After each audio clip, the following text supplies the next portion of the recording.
เขาได้อยู่บ่เด้ได้อยู่ไอ้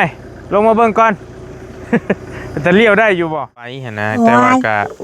ยังบ่ทันโตแล้วอีกดอกวันเราสิลดอีกได้บ่ไม่อันนี้มันบ่ปวกกินบ่ล่ะฮะไม่บอกกินกันไว้ตรงกันเถิงมันก็กินแล้วเนาะบ่แล้วเอาไว้ในนี่ฟังเบิ่งยายฟังเบิ่งคันป้าไว้เถิงอยู่ใช้มันก็กินคือกันแหละคันเฮาบ่ดูแลมันหั่นนะว่าซั่นซะแต่ว่ากะหาแนวคุ้มเนาะยังไว้บัดเลยหาแนวอันนี้ไว้ข้างในย่านแต่คนสิรักโอ้นั่นแหละเน่ปวกน่ะบ่ย่านบ่ได้ดอกปวกน่ะลูกไปถามแหละขออยู่มะเขือโอ้อันนี้มะเขือป่นกินแล้วก็แล้วน่ากินแล้วพี่น้อยคนกินกุ้งกระแดกเท่านั้นแหละ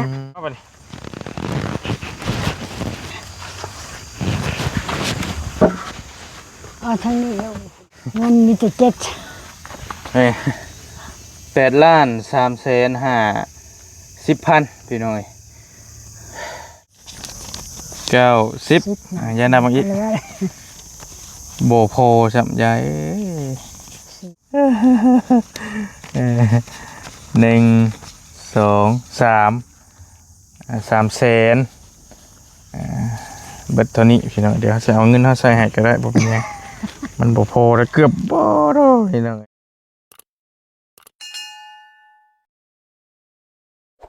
ไปพี่น้องทักทายสบายดีเนาะสบายดีและสวัสดีพ่อแม่พี่น้องย่ามบรรยากาศช่วงสีแรงๆนะพี่น้องเนาะพอดีบอลลี่พี่น้องมาสั่งไม้ให้ยายนางกับลูกชายพี่น้องเนาะมาสั่งให้ครบหมดแหละไม้เครื่องเฮือนเครื่องเฮ็ดเฮือนเรานะหรือว่าเฮ็ดเถียงก็ว่าเฮ็ดเฮือนก็ว่าได้สิเฮ็ดซ้ำเพื่อนลุงอาจนี่แหละพี่น้องตามที่คุยกันไว้เนาะบอลลี่มาสั่งพากันซอยเลือกไม้เลือกต่อกับแม่แล้วก็เกือบเป็นชั่วโมงนึงพอดีแหละนั่นแหละหายอ้ายแล้วกำลังตามไปส่งทั้งบ่าวเพิ่นกำลังสิไปส่งน้ำลังว่าสั่นกำลังตามมานี่แหละตามมาน้ำกันนี่แหละพี่น้องเราตามมาน้ำลังเนาะเดี๋ยวไปเบิ้งน้ำกันพี่น้องว่ามันสิเบิดราคามันสิเบิดเท่าใดเนาะมันมีไม้อย่างจังใดนี่แล้วก็ไปเบิ้งตัวจริงน้ำกันเนาะพี่น้องเนาะพอดีบริกะมาคนเดียวมื้อนี้ก็ได้มาสั่งไม้ให้ทางยายนางกับลูกชายเราพี่น้องเนาะไปเบิ่งตัวจริงน้ำกันไปพี่น้องไปเบิ่งเถียงแล้วพูดเลยเพราะว่ามาที่ช่วงค่ำๆแน่เพราะว่าส่วนลายนั้นเราก็อยู่ค่ำแล้วก็มาค่ำมาแหละจักมาหรือบ่ตอนนี้ก็ได้มาหรือยังก็บ่มั่นใจปานใดเนาะก็ไปเบิ่งตัวจริงน้ำกันก่อนพี่น้องเลยว่ามันสิเป็นแนวใดจังใดเนาะเรามาเราบอกเรื่องว่าแนวใดไปคุยกันบาทที่นี่พี่น้องอายุที่แล้วพูดแหละเนาะโดยมาแล้วพี่น้องมาพี่ไอ้มาพี่เลยเดี๋ยวเราอยู่พอดีเรามาแล้วเนาะตัวมาเลยสิเขาได้อยู่บ่ได้บาทเฮ็ดจะได้พี่นี่ไอ้ตายคักรถกันสิเข้าบ่ได้บาท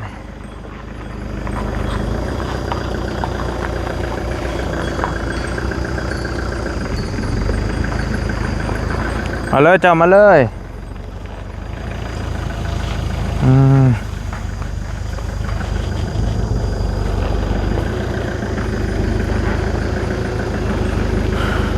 เขาได้อยู่บ่เด้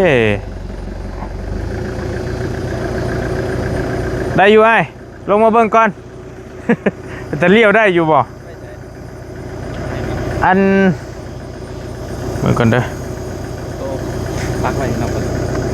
บ่เขาปักมันแบบเพื่อนเราที่ซื้อแต่ว่ามันยังไว้มองนี่แล้วมันเป็นไปได้แต่ว่า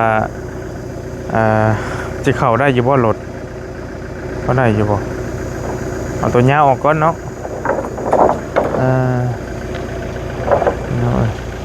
ยายหาไม้มาแน่มีบ่ไม้มาห้องไม้นี่ไว้นี่ไม้เฮ็ดเถียงเจ้านี่เป็นเทือนเจ้านี่อยู่กับไผ่ดูกับลูกชายป่ะ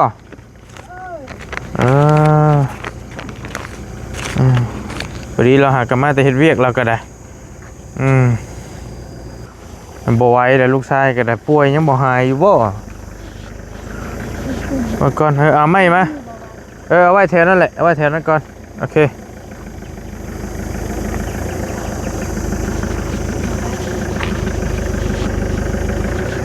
ขูดจืด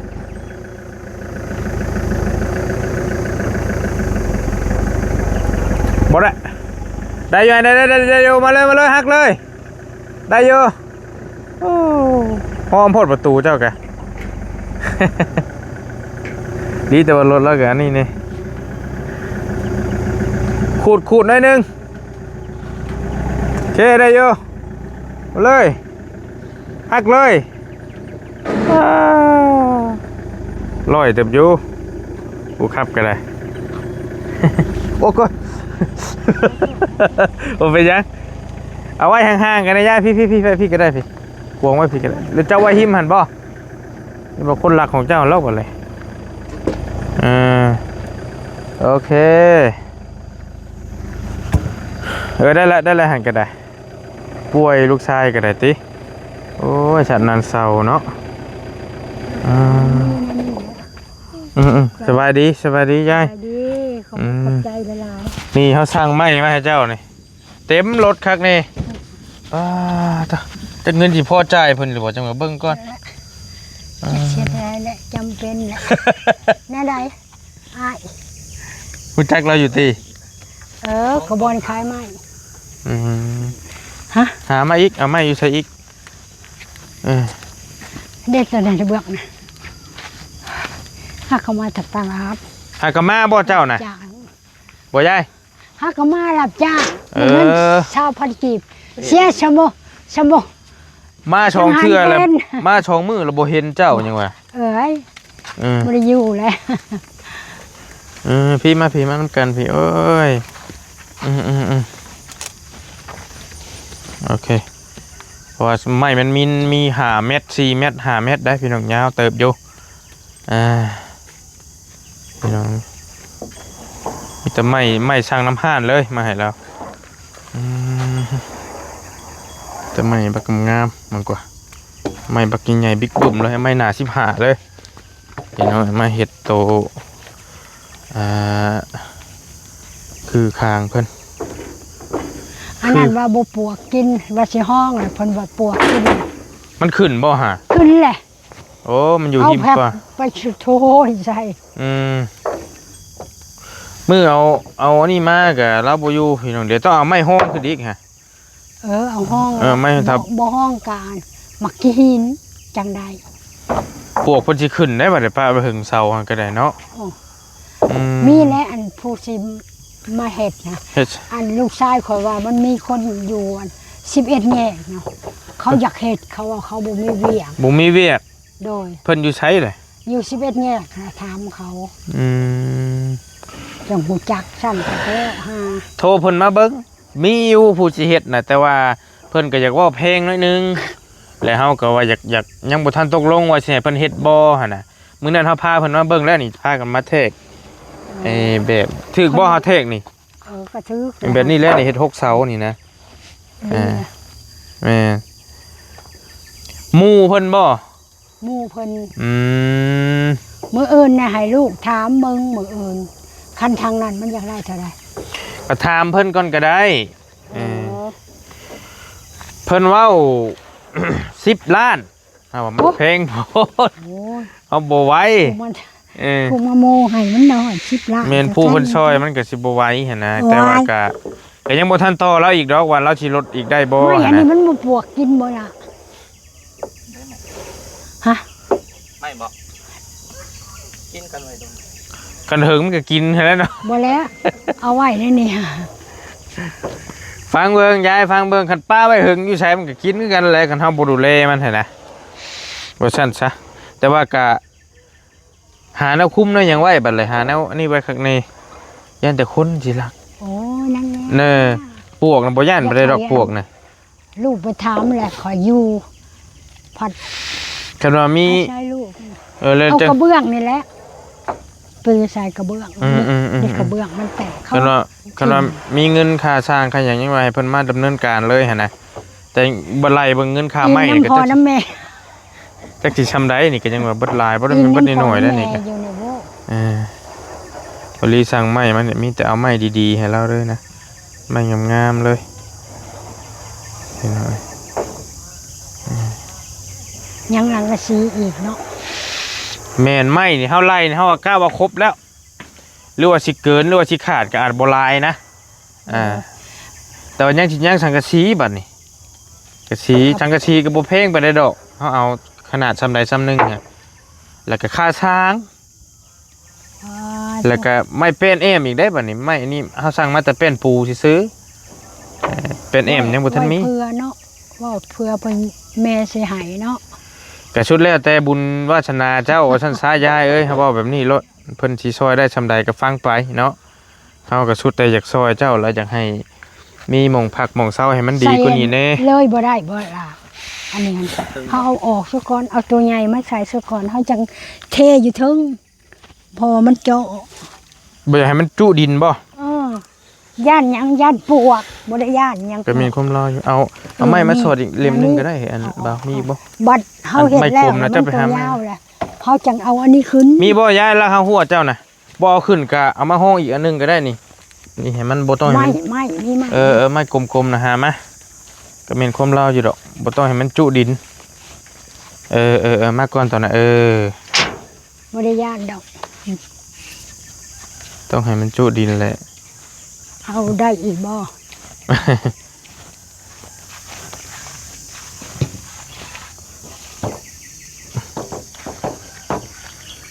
โอเคได้ละบัดนี้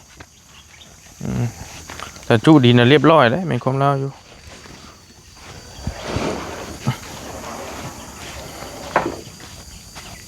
มันอยู่ใกล้ป่าพี่น้องติละ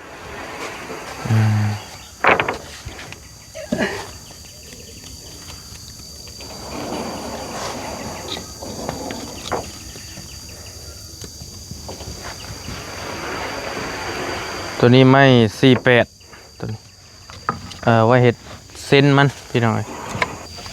ตัวนี้เราไม่48ตัว5 เม็ดตัวนี้เราตัว4 เม็ดว่าเห็ดไม่เส้นเพิ่น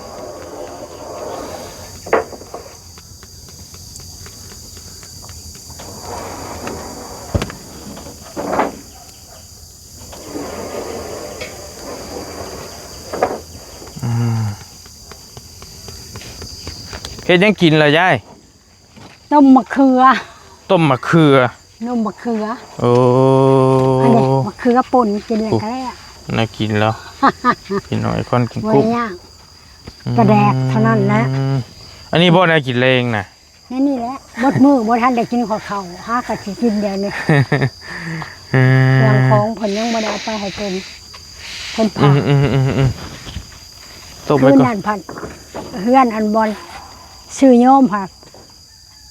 เอามีกับอันมีเพิ่นลวกแล้วแหละเพิ่นเอามาให้กินจังทันตอนแรงเลยบ่มีเด้ พี่มาเบิ่งไม้น้ำกันพี่ก่อนที่เท่างามเนาะไม้เนาะ งามคือผู้เจ้าผู้ งามมีแต่ตัวงามๆพี่น้องเอ้ย บ่เอา2คนมายืนผู้เดียวก็เมื่อยแล้ว ได้อีดอก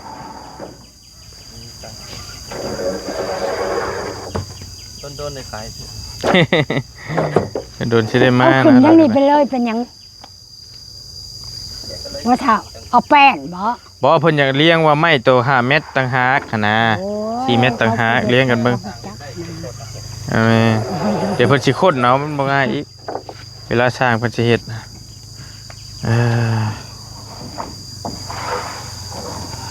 อันหมู่ลูกเจ้าเพิ่นเฮ็ดเป็นติเครื่องไม้เครื่องมือเพิ่นครบบ่ล่ะ จักแหล้วยังไม่ถามเขา ต้องถามคักๆ จะ ได้ มาถามว่ามึงเสียเทือนบ่สร้างว่าอยากเสียเทือนแล้วค่ะบ่ได้ถามว่าขาดเท่านั้นเท่านี้ก็ย่านลื่นก็หันก็บ่จักแล้วเขาลื่นก็หันละขน้อยก็บ่จักเว้าเนาะ บ่เฮ็ดแล้วเนาะมีแต่มันต้องมีกบไม้มีเครื่องไม้เครื่องมือข้างในได้สิเฮ็ดเฮือนก็ได้ ถามอีปานี่สิถามเบิ่งได้ยินเพิ่นว่า ลูกเพิ่นฮู้จักลูกน้องเพิ่นมาเฮ็ดได้เฮ็ดตัวเพิ่นเองเด้ บูดนะคนเฮ็ดน่ะแต่ใบไม้ใบตอกแม่มันค่าแต่นี่ได้ใบหมักฮุงเนี่ยอย่าลืมเด้อมันหมักฮุงใหญ่น่ะมันสุกแล้วเอาเมื่อต้มมันค่าแต่เงินนั่นแหละเดี๋ยวนี้ฮะผู้เฮ็ดน่ะบ่อึดแม่นแต่แล้วแต่ผู้สิเอาถือเอาแพงกันนั่นแหละเรื่องอันนั้นก็ได้เพิ่นไผก็อยากได้เวียกเฮ็ดเด้ก็อยากเฮ็ดเวียกเฮ็ดงานเฮ็ดเฮือนมันบ่คือธรรมดาอันนี้ขนาดว่าบ่ได้เฮ็ดใหญ่เด้เจ้านี่เฮ็ดคือเฮาเว้าหั่นแหล้วเฮ็ดซ้ำใดซ้ำหนึ่งนี่กันว่าเฮ็ดใหญ่แฮงเบิดหลายโอ้ยซ้ำไปจำคุงแล้วเฮ็ดได้ล่ะนี่แต่ว่ามันก็อยู่กับผู้เพิ่นซอยเนาะแต่ผู้เพิ่นซอยเฮือนหลังใหญ่ก็เป็นเฮือนหลังน้อยคันหลายคนซอยกันหั่นนะว่าซั่นซะอันบัดเช้าได้เฮ็ดได้ก็ตอบ่ตออันเสานี่บ่แม่นเฮาสิเอาตีนเสามาอีกต่างหากตั้งขึ้นมันบ่แม่นตีนปูนหั่นแหละอันนี้ว่าท่านนี่บ่ตัดออกเพิ่นต้องเจียออกเป็นเสามือ2เจ้าฮู้บ่ต้นเท่าใดฮะต้นละ400,000อันต้นเดียวหั่นไดคือแตกก็มีเนาะมันบ่มันเป็นไม้แก่นมันนั่นแหละบีเลือกเอาดีเลยได้หั่นน่ะอันอีป้าว่าโอ้ยพวกบ่กินดอกป้าชวนน่ะมาเฮ็ดจนเอาน้ำฮ้อนเอาอันนั้นมาใส่อีกเอาแผบคูใส่ได้จังอยู่เพิ่นว่าบ่ห้องก็ได้ซุมเฮาว่าสิห้องญาติมันขึ้นว่าปวกขึ้นมื้อแรงแล้วมัน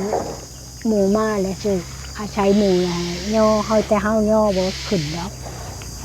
บ่ได้หาน้องเพิ่นก็ได้ตอนน้องเพิ่นอยู่น่ะจะหาไม้มาห้องเด้อเดี๋ยวช่วยกันห้องนี่ไม้เนี้ยเพราะว่าปวกมันจะขึ้นได้พี่น้องปวกมันจะขึ้นนี่ๆหั่นแหละแต่ว่ามันสิกัดได้บ่กับจังหวะนี่มันจะขึ้นอยู่หิน่ะ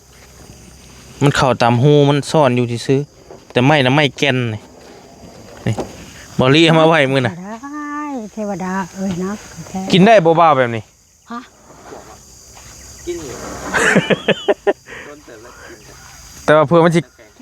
สิกัดเข้าเนาะเป็นไม้แก่นเด้พี่น้องเอ้ยตัวละ400,000ได้เฮาซื้อมานี่เบิด2ล้านปลายพุ่นนี้หน่อยนี่ก็ได้นี่น้อยมันหายากเฮ็ดจะได้ซะคือแต่กระเจ้าเป็นไม้แก่นมันแพงแน่ว่าซั่นเอ้าแพงก็แพงพี่น้องเฮ็ดชื่อน้องเวียดอยู่หม่องเดินยนต์ฮะพวนมันสิเข้าห้องน้ำโอ้เช้ามีเช้าแล้วบ่หานเข้าเด้อบ่ว้ายเจ้าเขาเอาเฮงข่อยแล้วขอบ่ได้แล้วยังมีคนยังว่าเข้าห้องน้ำอยู่บ่ยังว่าเข้าห้องน้ำอยู่บ่ได้บ่ผัดอีบาเฮือนหลังนั้นบ่ได้ห้องนอนเฮือนเขาเจ้าได้นะคะบ่เป็นห้องน้ำได้เนาะบ่ได้แม่นห้องน้ำได้บ่เอาก้าประมาณนี้บ่ถึกบ่เฮาเฮ็ดนี่เอาประมาณนี้เลยบ่มองเฮือนเจ้าประมาณนี้แล้วถึกเลยเนาะมานี่แหละเฮาแทกน่ะประมาณนั้นเลยฮะ4เมตรที่5เมตรเพื่อเพิ่นว่าก็พอดีอยู่ซำนี่เพิ่นว่าทั้งนี้ละดีอยู่อยากปีนหน้าไปทั้งนี้ก็ปีนเพิ่นว่าอยากปีนหัวไปพุ่นก็ปีนแล้วแต่เจ้าตัวน่ะคันเฮ็ดแล้วเฮ็ดทั้งข้างอันนี้ยังไปทั้งนี้เอาเนาะแล้วแต่เจ้าสิเลือกนอนดอกอันน่ะแต่ว่าความยาวน่ะเฮาเอามาทั้งพี่ความสั้นเอาไปพี่เดินมันก็จำกัดพี่น้องเดินแล้วก็บ่กว้างปลูกอันนั้นปลูกอันนี้ข้างนั้นบ่แล้วเจ้าจังปลูกหยังก็ได้หรือว่าสิเฮ็ดห้องน้ำห้องในถ้ามีเงินมีทองต่อไปเขาก็เจ้าดินก็เจ้าหั่นเขาก็เฮ็ดห้องน้ำทั้งนั้นแหละอันนี้เพิ่นคันเจ้าเจาะน้ำเจ้าก็ต้องมาเจาะแถวพี่แล้วซั่นเนาะสมมุติว่าคันมีน้ำมีในเจาะแถวใดแถวหน้าพี่บ่ข้างพุ่นเนาะดินมันก็จำกัดมันง่ายเลยลีเอ้ยนักใดบ่แม่นง่ายใดนักแบบใดโอ้ยก็นักแล้วบ่แม่นของตัวเองเพิ่นให้ทุกสิ่งทุกอย่างเจ้าเห็นบ่เฮือนอีโมน่ะงามแบบนั้นแหละงามโอ้มันก็งามแต่มันเบิดหลายแบบน่ะโอ้มันใหญ่โพดมันใหญ่โพดได้รถจักรคันหนึ่งก็ใครแน่พอได้ไปเก็บอันกระป๋องขี่ไปคันเล่งกระยามันพอได้เอานั่นแล้วเห็ดอันนั้นบ่รถจักรนะร ตายเลย มีให้ พี่มาพี่ก่อนอ้าวเดี๋ยว ป้าไปนั่งอยู่ไม้เจ้าผูกก่อนป้าเอาตัวนี้ก่อนบ่เอาตัวนี้ก่อน เอามาพี่กับมาใช่ไหม ชิมือ มาหาเรายกขึ้นก่อนไป เอาอันนั้นบอกครับ คอยเอาอันนี้มูนไปนี่นะ เอาไปผู้เดียวไอ้ได้บ่เบาได้บ่อันนั้นก็สิยกซอยกันไปได้บ่ เดี๋ยวมันนักออกแล้ว เบิ่ง ออก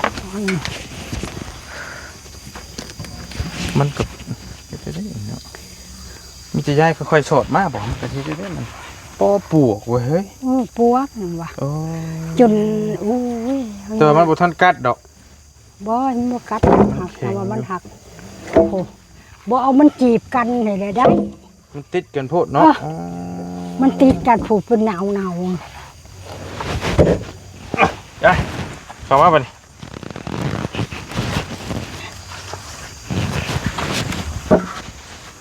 ทั้งนี้แล้ว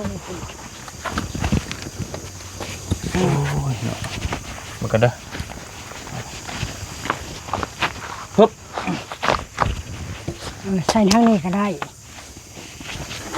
คือเก่ามันบ่เอามันจีบกันเนาะคันจีบมันมักขึ้น แต่มันบ่ทันกัดดอก โอ้ยมันบ่กัดดอกมันเลียไปซื่อ ฮึบกัดยากอยู่ฮึบ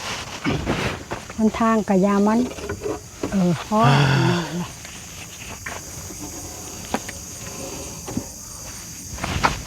ฮึบ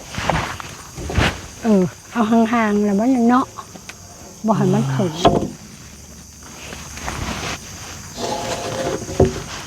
ไอเวียดเราปลูกบ่กินเราแต่ว่า ตายหึงบนเรือได้บ่เรือวัน อย่าว่านะอันว่ามันบ่กินฮะปลูกลายอีหลี อยู่ใกล้ป่านี่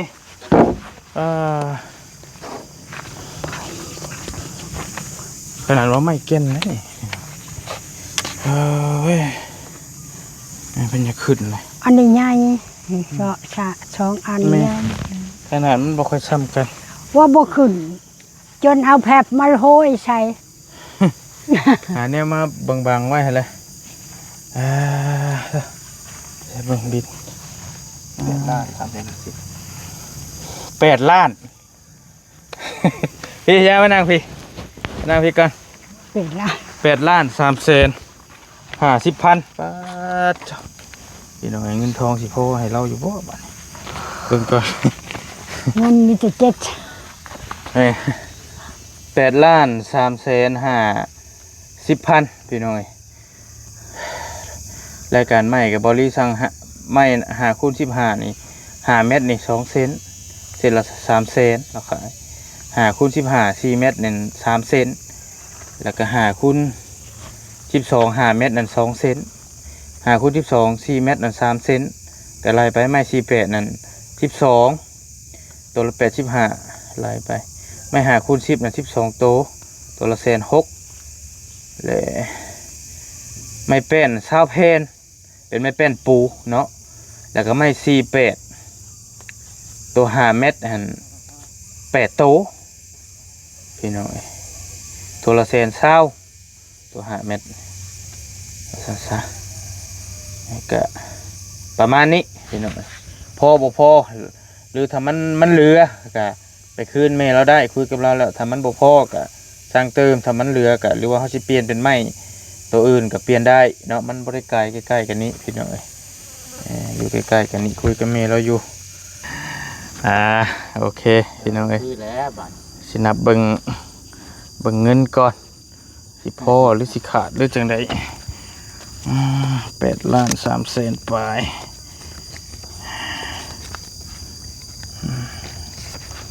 ตัวนี้มันบ้านนับมาก่อน6 ล้านเด้อเอาสิเช็คเบิ่งตัวนี้ก่อนเห็นไหม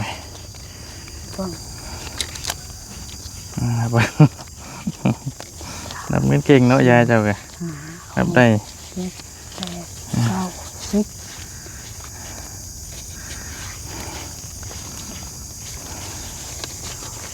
5 6 7 8 9 10ได้ป่ะครบแล้วครบบ่ ครบแล้ว โอเค1 2 3 4 5 6 7 8 9 10 ร้านนี้ก็ร้านหนึ่ง บ่แม่นลาดบ่10ได้เนาะ1 2 3 4 3 4 5 6 7 8 9 10 สิเบิดเลยว่ะ 7 ล้าน7 ล้านแหละ 7ล้านหรือบ่ 1 2 7 ล้าน 3 นี่อีกล้าน 1 2 3 4 5 6 7 8 9 10ยายนำมาอีกโบโพจับยาย 4 5 6 7 8 9 10 บินเอาไว้ใส่มากิน 7 กับ 8 ล้านเนี่ยได้เนี่ย 8ล้านปลายมันได้350,000พี่น้อง ป้าสหาชิปเป็นหัวหน้าก็ได้ แต่จังไรวอน้ำพูแล้วส่งแล้ว ทานน้ำเจ้ผู้ 1 2 3 300,000เบิดเท่านี้พี่น้องเดี๋ยวจะเอาเงินเขาใส่ให้ก็ได้บ่เป็นไงมันบ่พอแล้วเกือบบ่ดอกพี่น้องเอ้ย เอาเงินผู้เจ้าใส่ เดี๋ยวเอาเงินเขาใส่ให้ปลายมัน50,000มันบ่พอเลยเหลือ10 ปลายมันหา100 จีบ 50โอเคขอบใจได้หลายเดี๋ยวได้แป๊บนึงเขาถ่ายรูปแป๊บนึงตัวเงินฮะ เอาเงิน กันถ่ายรูปกันได้แป๊บนึง8ล้านพี่น้อย350,000ยายจับกับอันบ่าวคนเด้อถ่ายรูปแป๊บนึง มาจับน้ำกันนะ โอเคเด้อเดี๋ยว1 2 3 1 2 3โอเคได้แหละโอเคขอบใจได้หลายเด้อบ่าวเด้อโดยขอบใจได้หลายต่อพี่น้อยบ่ได้คิดว่าชีวิตปานนี้ได้บ่ลีก็ได้คิดว่าเบิดหลายแต่พอไม่มันก็มีแต่ตัวเป็นเพลงเนาะสิว่าจะได้ที่นั่นเองมามีแต่คุยกับยายก่อนบาดนี่พี่น้อยเนาะสิให้เราขอบมกขอบใจขอบบุญขอบคุณก่อนมีแต่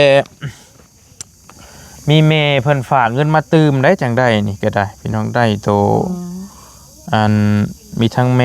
มลำดวนเพิ่นเป็นคนเขมรนะคนกัมพูชาได้จักอยู่หรอประเทศเขมร ประเภทเขมร แม่นเพิ่นฝากมาซอยเจ้านั้น6ล้านกินนี่มันเราจับกินนี่เพิ่นฝากมา$300 $300 แต่ว่าเฮาบ่ทันมาแจ้งเจ้ามาแล้วบ่เห็นเจ้าก็เลยมาซื้อไม้มาเลยมื้อนี้ ได้ปุ๊บซื้อปุ๊บ ได้ปุ๊บชื่อปรับเลยว่าบ่ทันมาแจ้งข่าวครับเพราะว่าอยากให้มันไวเลยให้มันรวดเร็วทันใจว่าซั่นซะแม่ลำดวน เทปบ้านเพิ่นน่ะนะเนาะ แม่น รู้จัก แม่ลำดวนเลยฟังเลยบริสิบอกให้เราขอมุขขอบใจก่อนมีแม่ลำดวนเพิ่นฝากมา$300แล้วก็พังเด้อแล้วก็มีแม่ใจดีอยู่ฝั่งไทยอีกเพิ่นฝากมาเป็น 4,000 บาทแล้วก็มีพ่อใจดีอีกค่านึงเพิ่นพ่อบุญยงพร้อมครอบครัวเพิ่นฝากมา$100ที่เฮามาแจ้งตามทำอิฐนั่นเด้เงินทั้งเบิดหั่นก็บริซื้อเสาไป2ล้านตัวนี้8ล้านมันก็2ล้านปลายตอน2ล้าน4บ่เบิด10ปลายล้านพอดีทั้งเบิดแล้วบัดนี้พี่น้องเกี้ยงเติด แล้วจังว่ากันเนาะถ้าเพิ่นมาซอยอีกก็จังว่ากัน ขอบใจแล้วเพิ่นหลายๆให้เพิ่นหังเพิ่นมีให้เพิ่นอยู่ยาวนานตลอดปลอดภัยทุกสิ่งทุกอย่างให้ขึ้นให้เกินผู้ม่านช่วยผู้ขาก็ให้ขึ้นให้เกินบ่ให้เจ็บให้ไข้ลูกเต้าเพิ่นก็เป็นพระเวทชั้นดอนแล้วขอบใจหลายๆเท่านั้นแหละ โอ้สาธุขอบใจเบิดทุกคนที่ซอยยายนางเฮาพี่น้องเนาะลูกชายก็อ่อนๆเอ็ดๆอยู่หั่นก็บ่สบาย ตุ่มบ่สบายตุ่ม เฮ้ย แม่หมอก็ซักยาให้ก็บ่มีเงินยาไม่เท่าซักรถว่ะวานนี่ก็ไปเข็มหนึงมื้อเข็มหนึงมื้อชื่นน่ะเอายามาก็กินหมดแหละมีเมเพิ่น ให้ซื้อยามาให้อยู่แต่ว่าเฮาก็มายันบ่เห็นเจ้าแล้วบ่ได้ซื้อมาเดี๋ยวพังเบิ่งก่อนคำบ่แม่นอันนั้นก็จะบ่ได้นอนง่ายติช่วงแรกๆเขาสิเข้ามาใหม่มืด สินอนพี่ช้าง ๆยุงมัน มี บ่ แต่เขายุ่งหั่นแหละเขามุ่ง กันนั่นล่ะเฮาสิมาห้องใหม่บัดแหละเด้อ โดย น่ะสิเอาซื้ออันนั้นก็สิไปเบิ่งข้าวสารเขายังมาให้นำนี่เพราะว่าอันนี้ก็ ค่อยว่าอยากได้อันยาคอแลมหั่นน่ะมาทา ยาคอเลม ค่อยละลืมซะอันทำเอื้อยนะเสิร์ชนะเพิ่นเอามา ยาคอแลม ยาคอแลมแบบอันคืออันเฮาสิซักยานี่นะเอาแต่อันเดียวก็ได้หรอกคอแลมนะ เป็นแบบ เงินกีบเดียวก็บ่มีซื้อคอแลมแน่ว่านะเขาบอก ยาคอเลมเอาหลอดหนึงบ่ นอนเดียวท่านะ บ่ได้มีเงินมีจักพันจักกี่บ่เดี๋ยวนี้ มีเงินพันกีบ ว่าแล้ว ไปรับจ้างได้เท่าไรชำมื้อนี้ ได้อัน30จังหันเพนชาวพันสมาคมคนตายก็บ่ได้ซ้ำได้เงิน10,000ข้างเพิ่น10,000คันได้มื้ออื่นก็สิใช้เพิ่นคันบ่ได้ไม่แล้วนี่แหละก็อีปลาเราเห็นอยู่ดอกเพราะว่าอันนี้ฮะ อืม ไปเฮ็ดน้ำเพิ่น อืม อันก็สิได้เขาได้น้ำนักก็ได้ หนึ่ง ได้30,000ติ ได้30,000อยู่ในนี่บ่ได้เพิ่นเอาเขาเอาน้ำให้ ก็เพิ่นช่วยเป็นวัตถุเพิ่นก็บอกอยู่เด้ติเพิ่นตัวนี้ก็ได้ เพิ่นก็ไปเสียหญ้าคือกันเพิ่นก็ได้ อืม ต้มข้าวเป็ดข้าวไก่มื้อละหม้อหักอาหารเขานะแม่นว่าเขาสรุปโลกคนเมืองนอกหั้นนะ ต้มหนึ่ง ไป ข้าว นั่นเด้อเสยเด้อบัดนี้เด้อยายเด้อ โดย ขอบมุกขอบใจได้หลายผู้ใหญ่ใจบุญเนาะ ผู้ใหญ่ใจบุญ เบิดทุกผู้ทุกคน มาซอยผู้ขาก็หายห่างให้มีกว่าเก่าตลอดปลอดภัยได้กระจนกระโตค่ะมันยาวนานเลย โดย วายเจ็บหายไข่เจ็บไข่ก็ลูกไปยางอยู่ตลอดโลด โดย กวิทไปเท่านั้นนะ โดยสาย าง ธุ ไป เด้ เขา อ ได้ขี่รถนะฮะก็ขี่ได้มือเดียว มาบัดนี้มาโอเค